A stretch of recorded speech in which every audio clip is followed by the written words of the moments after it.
عبد الرحمن نام کا ایک شخص ہے، اصفہان میں رہتا تھا، آیا، امام علی نقی علیہ السلام کی امامت کا زمانہ تھا، پہنچا متوکل کے دربار میں، تو متوکل کے دربار میں جیسے پہنچا تو اس نے دیکھا کہ دربار میں بھیڑ ہے، ہجوم ہے، تو مجھے پتا چلا کہ آج کوئی آل نبی میں سے ہیں کہ جن کو دربار میں بلایا ہوا متوکل نے۔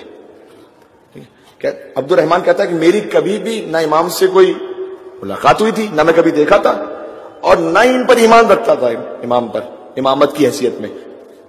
کہتا میں متوکل کے دربار میں تھا اور متوکل نے سختی کے ساتھ حکم دیا ہوا تھا کہ جب بھی وہ آئیں خبردار کوئی پردہ نہ اٹھائے، دربار کا پردہ۔ اچھا، دربار کا جو پردہ ہے، قالین جو ہوتے تھے وہ مثلا 100-200 کلو کے اتنے ہیوی مٹیریل، اس کو اٹھانے کے لیے 4-5 افراد رکھے جاتے تھے اس پردے کو موو کرنے کے لیے۔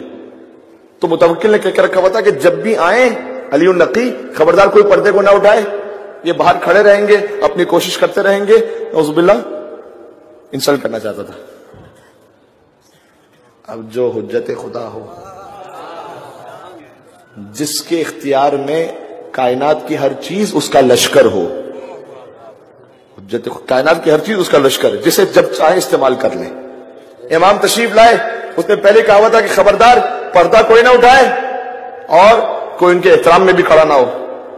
جیسے امام آئے، حالانکہ دربار کے اندر کی بات ہے، اتنی تیز ہوا چلی، پردہ اٹھا، امام دربار میں داخل ہوئے، سب سے پہلے متوکل کھڑا ہوا۔ انہوں نے کہا حضور آپ نے ہمیں منع کیا تھا، کہ بس جیسے ہی وہ داخل ہوئے کسی کوئی ہستی ایسی تھی جس نے مجھے جلالت سے اٹھا کے کھڑا کر دیا، کہا میرے فرزند کے احترام میں کھڑے ہو جاؤ جی۔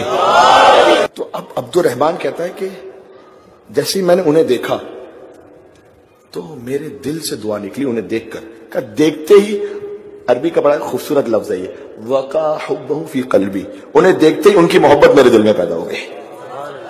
یہ کیا ہے؟ ابھی تو پہلی دفعہ دیکھ رہا ہے، ابھی تو کوئی دلیل بھی نہیں سنی، ابھی تو کوئی معجزہ بھی نہیں دیکھا، کوئی مناظرہ بھی نہیں کیا، یہ کیا ہے؟ چونکہ کوئی ماں باپ کی نیکی ایسی ہے،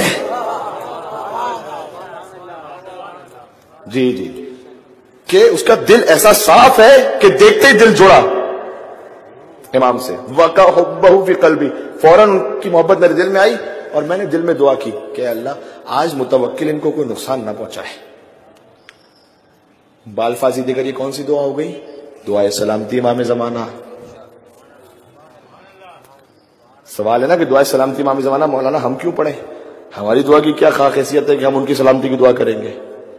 اس کا جواب یہ ہے، میں نے دل میں دعا کی کہ یہ مولا سلامت رہیں۔ اچھا، اس کے دعا کرنے نہ کرنے سے نظام امامت پہ تھوڑی فرق پڑنے والا ہے، وہ تو جو اللہ نے منشا رکھی وہ ہو کے رہے گی۔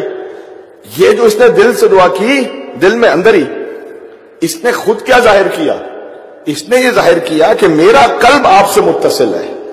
دعائے سلامتی امام زمانہ میں ہم یہ ظاہر کر رہے ہیں کہ مولا میرا نفس، میرا وجود وہ آپ کے وجود بابرکت سے، ہمارے دعا کر لینے سے امام کے وجود پر ہماری حیثیت بڑھنے والی ہے۔ اب آپ دیکھیے گا، وقع حبہ فی قلبی، کہتے ہیں ان کی محبت میرے دل میں پیدا ہوئی، میں نے کہا کہ اللہ آج متوکل نے کوئی نقصان نہیں پہنچائے۔